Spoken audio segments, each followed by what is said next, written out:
തലയോലപ്പറമ്പിലെ വീട്ടിൽ ബിന്ദുവിന്റെ പൊതുദർശനം തുടരുകയാണ്. KPCC president Sunny Joseph ഉൾപ്പെടെയുള്ള കോൺഗ്രസ് നേതാക്കൾ ഇപ്പോൾ അവിടെ എത്തിയിട്ടുണ്ട്. ബിന്ദുവിന് ആദരാഞ്ജലി അർപ്പിക്കുകയാണ് നേതാക്കൾ. അല്പസമയം മുമ്പ് ഇവരുടെ കോട്ടയം മെഡിക്കൽ കോളേജിലെത്തി അപകടസ്ഥലം സന്ദർശിച്ചിട്ടുണ്ടായിരുന്നു. അവിടെ നിന്നുള്ള ദൃശ്യങ്ങളാണ് നമ്മളിപ്പോൾ കാണുന്നത്. ഷൈജു വിവരങ്ങൾ നൽകാനായി ചേരുന്നുണ്ട്. ഷൈജു, കോൺഗ്രസ് നേതാക്കൾ ബിന്ദുവിന് അന്തിമോപചാരം അർപ്പിക്കാൻ എത്തിയിരിക്കുകയാണ്. ഈ പൊതുദർശനം ഇനിയിപ്പോൾ എത്ര മണിവരെ ഉണ്ടാകും? അതാ കേൾക്കുന്നില്ലെന്ന് ചോദിച്ചാൽ ഹലോ ഷൈജുവിലേക്ക് എത്താം. തലയോലപ്പറമ്പിൽ നിന്നുള്ള ദൃശ്യങ്ങളാണ് നമ്മളിപ്പോൾ കാണുന്നത്. ബിന്ദുവിന് അന്തിമോപചാരം അർപ്പിക്കാനായി KPCC പ്രസിഡന്റ് സണ്ണി ജോസഫ് ഉൾപ്പെടെയുള്ള കോൺഗ്രസ് നേതാക്കൾ അവിടെ എത്തിയിട്ടുണ്ട്. അവരുടെ ബിന്ദുവിന്റെ കുടുംബാംഗങ്ങളുമായി സംസാരിക്കുകയാണ് സണ്ണി ജോസഫ്.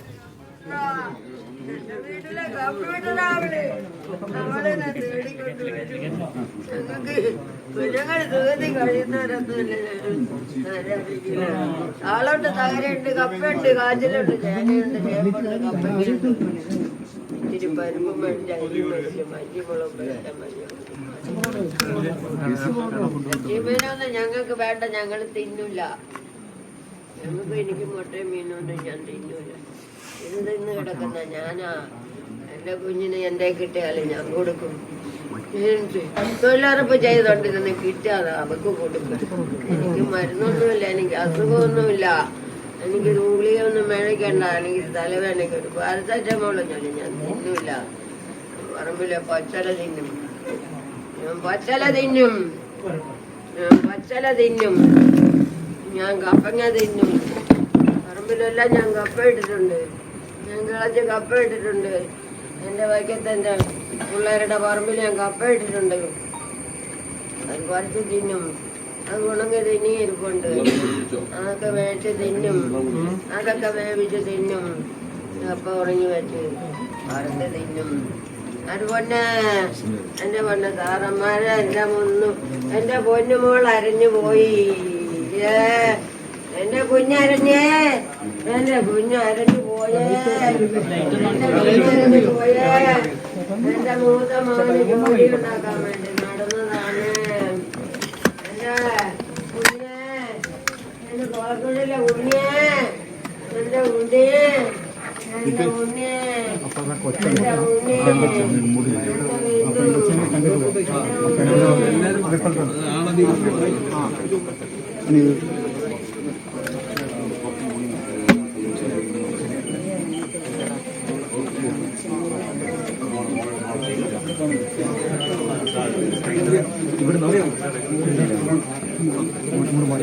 ബിന്ദുവിന്റെ ബന്ധുക്കളെ ആശ്വസിപ്പിക്കുകയാണ് കോൺഗ്രസ് നേതാക്കൾ.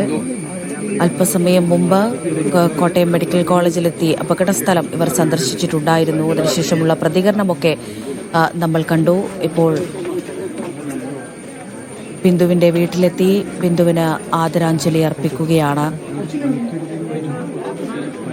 രാവിലെ 8 മണിയോടെയാണ് ബിന്ദുവിന്റെ വീട്ടിൽ പൊതുദർശനം ആരംഭിച്ചത്. 11:30യോടുകൂടി സംസ്കാര ചടങ്ങുകളിലേക്ക് കടക്കും എന്ന് തന്നെയാണ് മനസ്സിലാക്കുന്നത്. ഇന്നലെ പോസ്റ്റ്മോർട്ടത്തിന് ശേഷം രാത്രിയോടെ കോട്ടയത്തെത്തിച്ച മൃതദേഹം അവിടെ സ്വകാര്യ ആശുപത്രിയിൽ സൂക്ഷിക്കുകയായിരുന്നു. അതിനുശേഷം ഇന്ന് രാവിലെയാണ് ബിന്ദുവിന്റെ മൃതദേഹം വീട്ടിലേക്ക് എത്തിച്ചത്.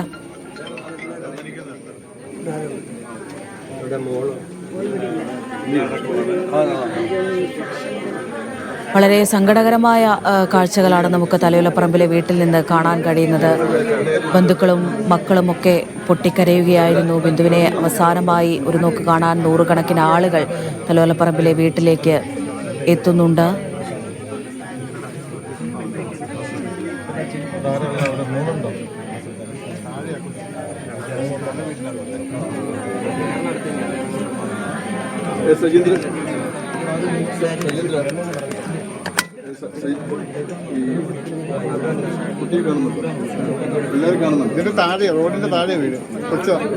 ബിന്ദു അധികൃതരുടെ അനാസ്ഥയുടെ ഇരയാണ് എന്ന് കുടുംബം ആരോപിക്കുമ്പോഴും രക്ഷാപ്രവർത്തനത്തിലുൾപ്പെടെ യാതൊരുവിധ വീഴ്ചയും ഉണ്ടായിട്ടില്ല എന്ന് ആവർത്തിക്കുകയാണ് മന്ത്രി. അല്പസമയം മുമ്പ് നമ്മൾ പലതരത്തിലുള്ള പ്രതികരണങ്ങൾ കണ്ടിട്ടുണ്ടായിരുന്നു. ഈ തെരച്ചിലിനൊന്നും ഒരു ഡിലേയും ഒരു കാലതാമസവും ഉണ്ടായിട്ടില്ല എന്ന് വീണ്ടും വീണ്ടും മന്ത്രി ആവർത്തിക്കുന്നുണ്ടായിരുന്നു. പക്ഷെ എപ്പോഴും ബിന്ദുവിൻ്റെ കുടുംബത്തിൻ്റെ പ്രതികരണം നമ്മൾ ശ്രദ്ധിക്കേണ്ടതുണ്ട്.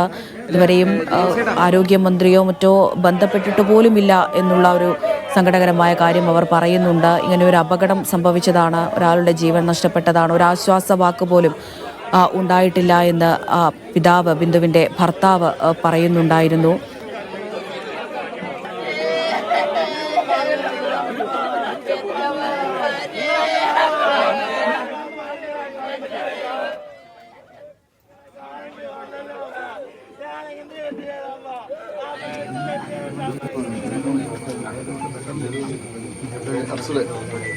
ഞങ്ങളച്ച് കപ്പ ഇട്ടിട്ടുണ്ട്.